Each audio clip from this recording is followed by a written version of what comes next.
Shalom Vacha, que le bon Dieu vous protège, je vous donne à vous tous la santé, la joie, Keneratson. Je voudrais vous parler un peu aujourd'hui le sacrifice de Yitzhak. Chaque jour, on mentionne le sacrifice de Yitzhak, la Hakeda. À Rosh Hashanah et à Kippour, les gens ils s'arrachent l'ouverture du Echal pour citer la Hakeda.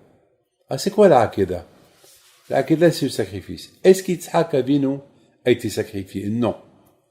Mais le fait qu'il a donné son corps à être sacrifié, comme s'il a été sacrifié. Nos sages, ils disent que quelqu'un qui veut faire une mitzvah, il l'a pas fait, alors Hachem il considère comme s'il l'a fait. Mais il faut vraiment faire le sacrifice de vouloir la faire, qu'il est considéré comme ça a été fait. Par exemple, quelqu'un qui veut se réveiller le matin pour aller à la prière. Et voilà, il est fatigué. Et l'heure de la prière, elle arrive, mais il est fatigué. Mais qu'est-ce qu'il fait?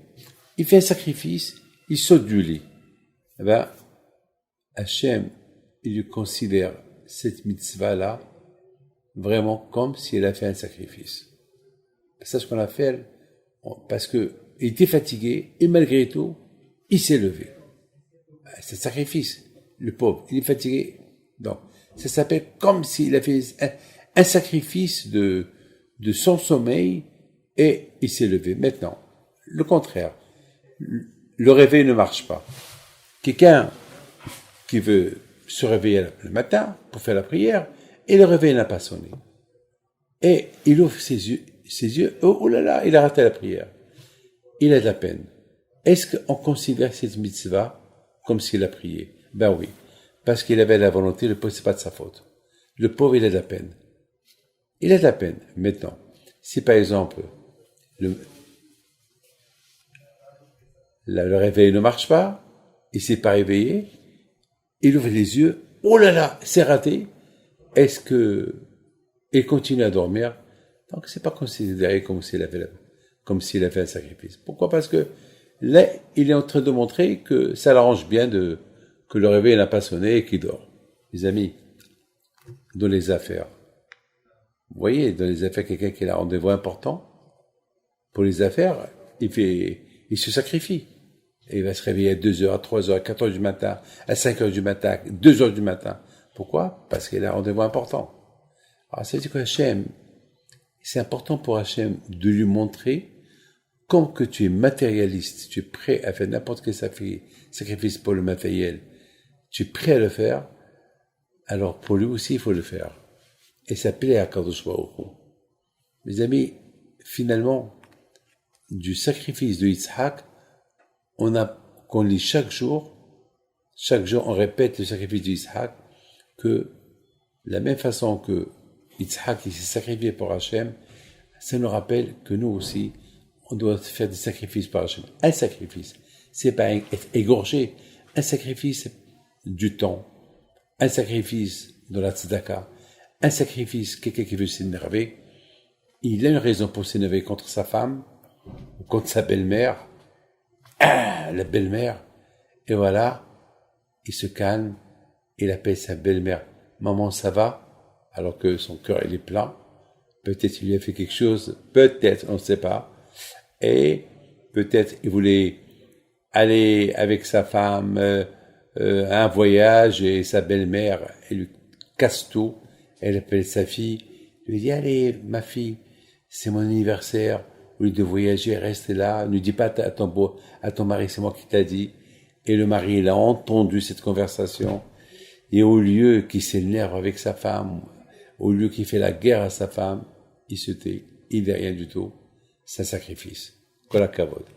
Mes amis, vous savez très bien que le sacrifice aujourd'hui, Je voudrais raconter une histoire personnelle. Vous savez que jamais j'oublierai lorsque maman, elle m'a envoyé à la yeshiva. Très jeune, j'avais 10 ans. C'est un sacrifice, hein. 10 ans, hein. J'avais pas 20 ans, j'avais 10 ans, un bébé. Je suçais encore mon pouce. J'avais 10 ans. Et jamais j'oublierai, lorsque je suis monté dans le train, j'avais 10 ans avec le rabbin, il était accompagné de sa femme et ses gosses, et moi, à une destination inconnue, je vous donne la parole d'honneur, je savais même pas où j'allais. Je savais une chose, que j'allais en France. Je parlais même pas le français, je parlais que l'arabe. Toutes mes études, c'était en arabe, l'arabe marocaine. Et voilà, je m'assois dans le train, deuxième classe, et je vois ma mère dehors, elle pleure. J'attendais qu'elle me dise, David, sors du train. Je ne peux pas t'envoyer à la yeshiva. Et vous savez, à cette époque-là, lorsque elle m'a envoyé, je ne savais même pas quand je vais la revoir. Aujourd'hui, grâce à Dieu, il y a EasyJet, il y a aujourd'hui Transavia, aujourd'hui il y a des avions. À l'époque, il n'y avait ni EasyJet, ni Transavia, ni Air France, ni Royal Air Maroc. C'était le train pour 3 jours de train, 3 jours et 3 nuits. Et après, d'ailleurs, après, j'ai plus revu ma mère que 3 ans plus tard. Alors j'avais 13 ans. Elle est venue me faire une bar mitzvah. Ça, c'était un sacrifice. Sacrifier son amour de ne pas voir son fils quelques années pour étudier la Torah. C'est ce qu'on appelle le sacrifice d'Yitzhak. Du sacrifice d'Yitzhak, on apprend qu'un sacrifice, c'est pas rien que sacrifier quelqu'un, se sacrifier, donner la tête comme la shita, égorger. Non. Un sacrifice, ça veut dire sacrifier le temps, sacrifier l'amour, sacrifier la colère, le shalom bayit, acheter le shalom bayit, savoir s'annuler, pas de gava, pas d'orgueil. C'est ça le sacrifice. Que le bon Dieu protège dans le shalom bayit, le sacrifice des enfants, et que Hachem vous donne tout ce que vous désirez. Amen.